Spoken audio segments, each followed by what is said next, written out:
Vainqueur au Mexique de son premier tournoi depuis 4 ans, Benoît Paire a peut-être amorcé une période moins douloureuse pour ses nerfs.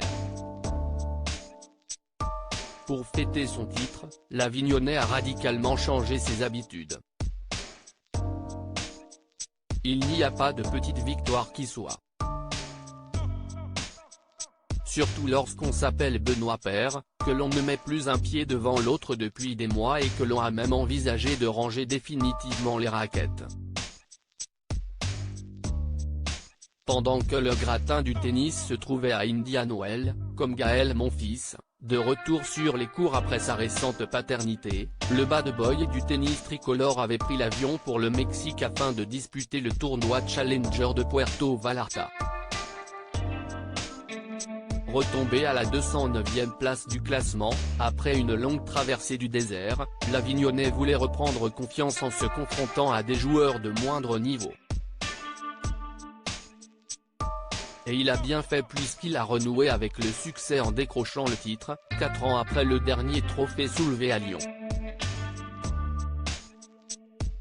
De quoi savourer pleinement le gigantesque feu d'artifice en conclusion du tournoi.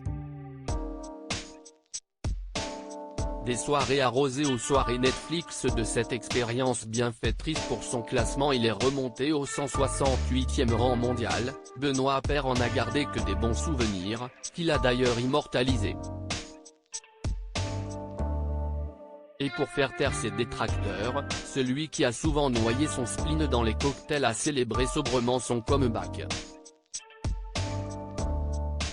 Sur la photo postée sur Instagram, ce lundi 13 mars, on le voit allongé sur le lit de sa chambre d'hôtel, une boîte de pizza posée sur les jambes, en train de se détendre devant une série Netflix. Voilà comment je fête mon titre. J'ai bien changé, a-t-il écrit, faisant référence aux soirées arrosées dont il était coutumier.